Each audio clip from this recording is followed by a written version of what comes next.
Hi students, in this video we are going to see some important spotters. Second part, look at this is a very important spotter. This is your parotid gland. So parotid gland, we can ask the secretomotor pathway of the parotid gland. So secretomotor pathway of the parotid gland, you should start from the superior salivatory nucleus, inferior salivatory nucleus, and from there you have to catch the glossopharyngeal nerve. From the glossopharyngeal you have to catch the tympanic branch, tympanic plexus, and from the tympanic plexus lesser petrosal nerve. Lesser petrosal nerve goes to the aortic ganglion.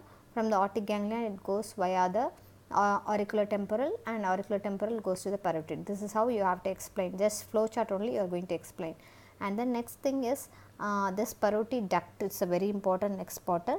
Parotid duct, where does it drain? So it drains into the vestibule of the mouth opposite to the crown of the upper second molar tooth. This is a complete answer. If you miss anything, definitely you will miss half a mark. So you have to write vestibule of the mouth opposite to the crown of the upper second molar tooth. This is how you have to answer. So this is parotid gland and this one. So sometimes we can ask the parotid gland contents. So contents, number 1 is facial nerve, next is retromandibular vein, number 3 is the external carotid artery. So deepest is the external carotid artery. So these 3 are the contents. So contents can be asked, or the secretomotor pathway can be asked. This is about the parotid, and the parotid duct is a second spotter. And the third spotter is what to identify the muscle present here. This is your temporalis. So temporalis is supplied by mandibular nerve. So temporalis origin is from the temporal line, inferior temporal line, and insertion here you have the mandible nerve, the coronoid process of the mandible. So this is the origin and insertion of the temporalis. Identify this muscle. Can you see this muscle in front of the parotid gland? This is masseter. So masseter origin and insertion. Origin from the lateral border part of the ramus of the mandible, and insertion towards the zygomatic arch. So this is the masseter. So temporalis and masseter. I am not talking about the complete origin. So just for the spotters purpose we are talking. And identify this muscle. This is your sternocleidomastoid. The nerve supplies spinal accessory nerve as well as proprioception is by C2, C3. That is must. You should write for spinal accessory. And then next question in this, okay, this one. This one is frontalis. Frontalis origin is from the gallia aponeurotica, and it is getting inserted into the eyelid, not getting inserted into any of the bones. So nerve supplies facial nerve. So this is about the frontalis. And then okay, that's all. Platysma, sometimes it will be most commonly asked platysma. Nerve supplies cervical branch of the facial nerve. So these are the questions commonly asked in this area. Next thing is the infratemporal fossa. We will ask 2 questions. Can you see 2 nerves here? So this is the lateral pterygoid, and the one which is coming down is the medial pterygoid. So lateral pterygoid, and if it is oblique and it is going towards the angle of the mandible, it is medial pterygoid. If it is horizontal, that is lateral pterygoid. This will be rarely kept, but these 2 nerves are very important. One, the medial one is going to the tongue, that is lingual nerve, and the lateral one is inferior alveolar nerve. Lingual nerve, it's a branch of what they can be asked. It's a posterior division of mandibular nerve, and it supplies the anterior 2/3 of the tongue, okay, general sensory. And what about this inferior alveolar? Inferior alveolar is also a posterior division branch of mandibular nerve. And sub-question, what are the branches? Before entering into the mandibular foramen, it gives nerve to mylohyoid. After entering into the mandibular foramen, it comes out as mental nerve, and it supplies the inferior alveolar sockets, teeth, okay. That's all about these 2 nerves, very important, these 2 nerves are. And the next question, the same nerves here, and the most important spot, only 3 spotters are here in the infratemporal fossa. One is the lingual medially, the outer one is the inferior alveolar, and the artery is the maxillary artery. Only these 3. Maxillary artery, they can be asked, either the first part can be asked or the third part. Usually second part we never ask. First part, if it is asked, it is very easy to remember. Ear is there. So deep auricular and anterior tympanic you have to write first. Then you go here, middle meningeal, accessory meningeal you write behind. And then the third one is coming down as inferior alveolar. So how many? 5. Again I repeat, deep auricular, anterior tympanic, middle meningeal, accessory meningeal.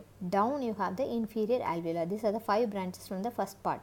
Then third part you have, that is also very easy to remember. Third part you have to write after entering into the pterygopalatine fossa. Third part. So third part, anteriorly your eye is there. So inside the orbit you have the infraorbital artery. From the infraorbital artery it is coming down to the alveolar. This is called anterior posterior superior alveolar.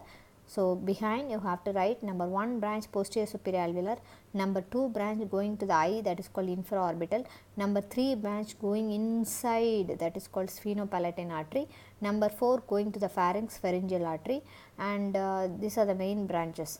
So pharyngeal artery, palatine artery, that is where greater palatine, lesser palatine, all this stuff, sphenopalatine artery, and then infraorbital artery and posterior superior alveolar artery. So these are the branches. Of course, anterior superior alveolar, middle superior alveolar are the branches from the infraorbital. So again I repeat, at least 4 branches you are supposed to write.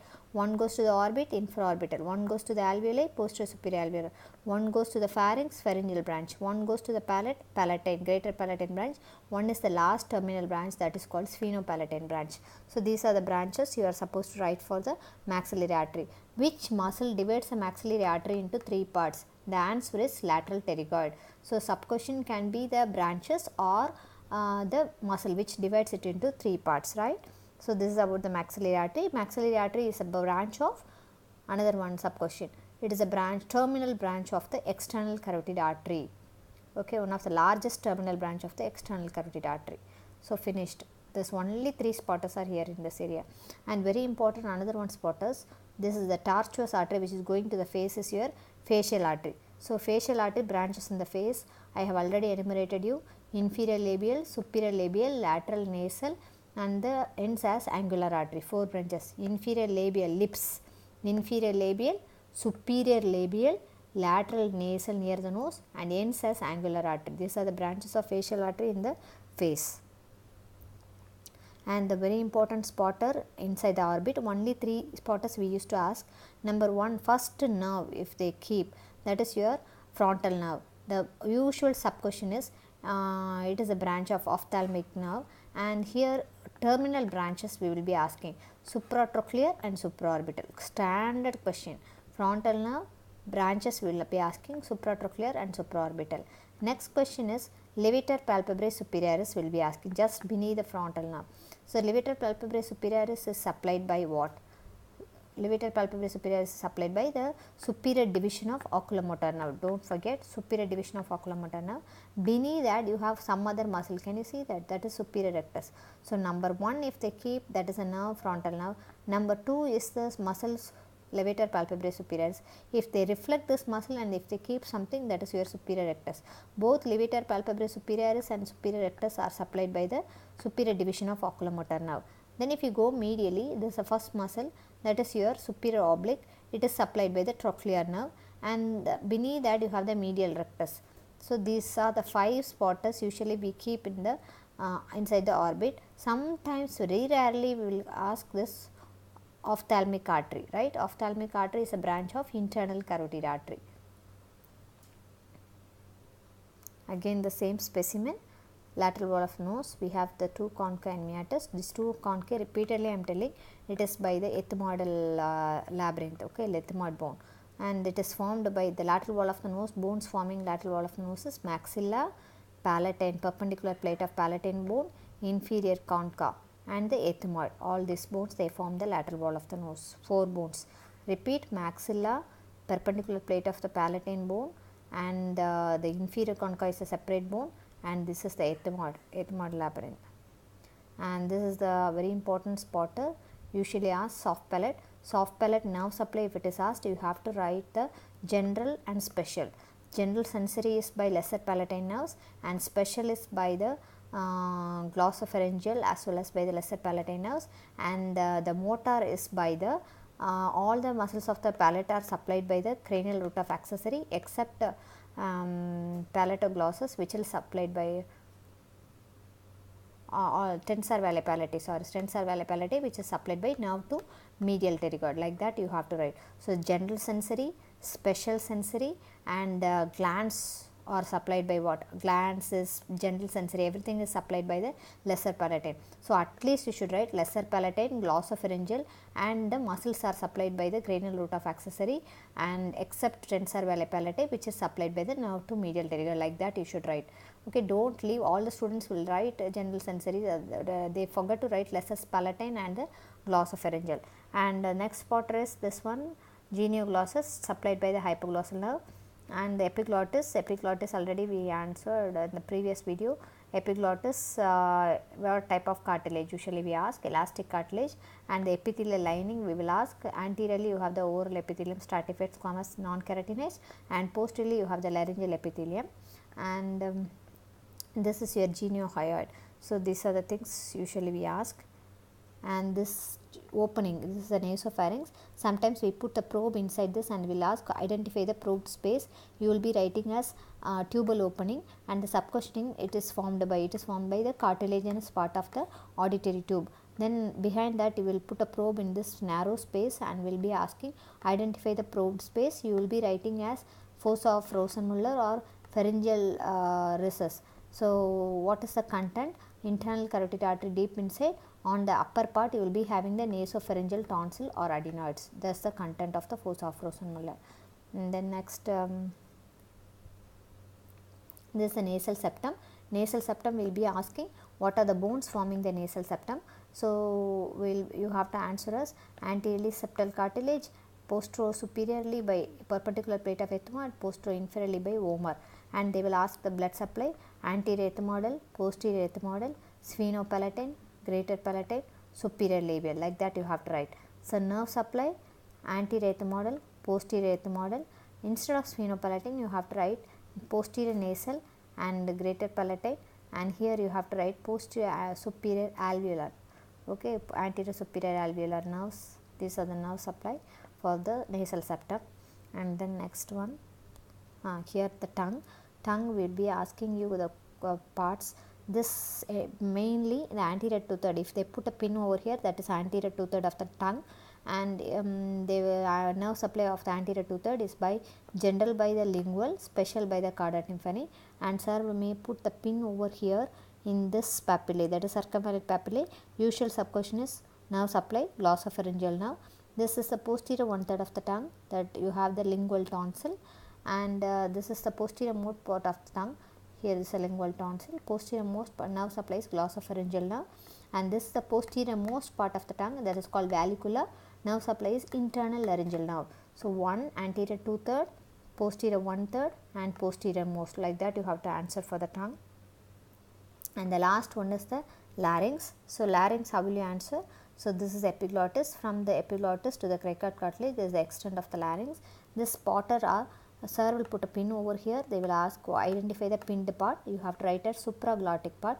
If they put the pin over here, it is called infraglottic part, and if they put the pin over here inside that, that is called as glottic part.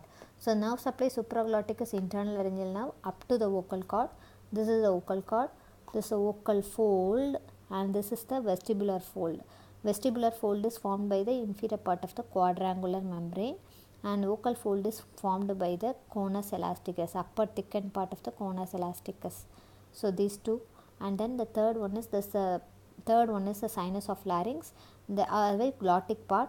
So here we will be asking the nerve supply, internal laryngeal nerve. So I said up to the vocal cord it is internal laryngeal nerve. Below the vocal cord, up to this area only you should show. Up to this only it is larynx. Beyond that it is trachea.